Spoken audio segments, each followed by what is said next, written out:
Hi, loved ones. Welcome back for another episode of SOS, Saturday of Spirituality.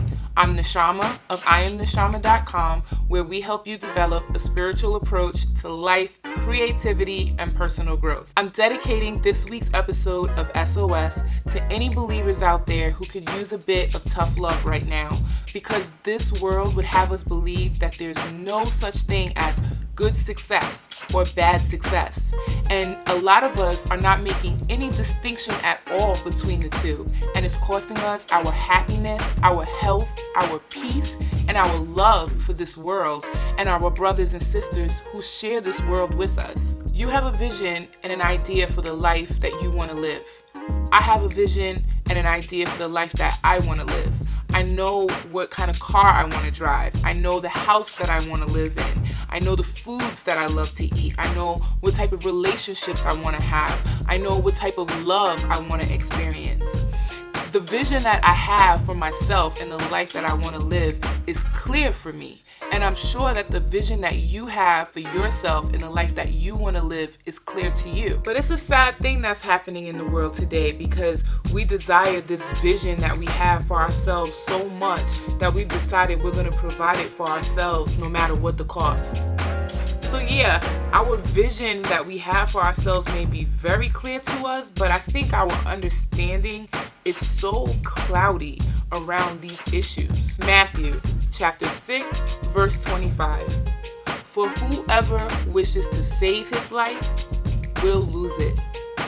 But whoever loses his life for my sake will find it. This is what we're talking about today, so that we can try to eliminate some of the confusion that surrounds this statement. I find that believers fall into two categories when it comes to Matthew 6 and 25. Either they think that in order to walk in faith of the Messiah's promise to us, we have to give up our vision for the lives that we want to live altogether, and they walk through this experience with no ambition, settling into what doesn't truly make them happy, only asking for what they believe they need to get by. Or they play the so-called clean version of the world's game, and it's like they've compartmentalized their lives into two parts. They try to live what they understand as a righteous life on their own time, but they've relinquished all control over their practices and their behaviors and what they consider company time, or in areas in their life where they feel like the quality or the standard of their life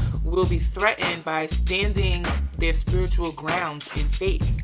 Then they falsely identify the fruits of these labors as blessings. Both these schools of thought produce their own kind of evil, and as far as I understand, neither of them reflect the statement that's being made to us in Matthew 6 and 25. Let me try to explain to you how you can try to save your own life and still end up losing it. The first part of the statement refers to those whose desire for the vision that they have for their life has so consumed them that they've decided to provide it for themselves no matter what the cost, and they've wound up getting the shell of the life that they want to live, but it's void of the essence of the life that they want to live. So it brings them no joy, no happiness, no satisfaction, only stress and fear that they're going to lose the blessings that they have if they don't somehow keep up the regimen that they're doing, or if the economy fails. The second part of the statement is not talking about giving up your vision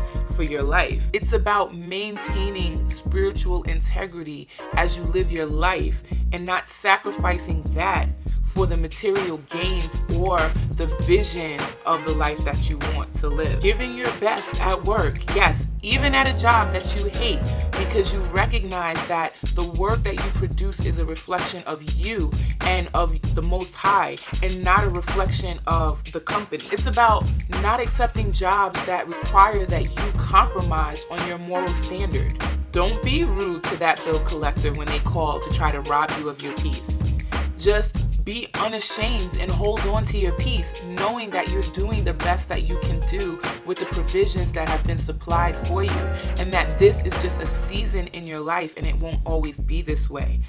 Pay the bills that you can pay while you wait on that season to change. And in the meantime, take the time and even the smallest amount of your resources to do something nice for yourself. Treat yourself kindly. Just don't get caught up in feeling oppressed by this idea or this notion that the only way for you to treat yourself kindly is to do something that is luxurious and beyond your means. Things can be nice and they can bring you joy without being over the top. And I could go on. But the long and the short of it is that when you live this way, you maintain your spiritual integrity, and insights come, and all type of creative inspirations come, and before you know it, the vision for the life that you want to live comes. It comes as the essence and the shell. And you didn't have to compromise on yourself and your moral standard. You didn't have to compromise on the integrity of your spirituality to make it happen.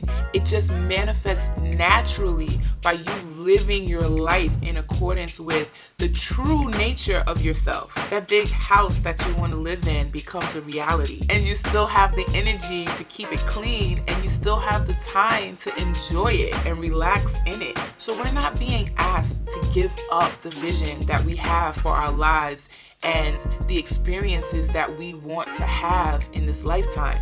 We're being asked not to make our vision for our life be the ruler of our spiritual integrity. Let your spiritual integrity guide you through this life. When it's delivered to you, you will be ready for it. You won't shrink in it. You'll be able to find joy and peace in it, and you won't be fearful of losing it. Thank you for watching another episode of SOS, Saturday of Spirituality. Hopefully touching on this topic will encourage you guys to really evaluate the visions that you have for your life and reconcile those visions with your spiritual integrity. Until next week, I'm Neshama of IamNeshama.com, encouraging you to seek out your good success.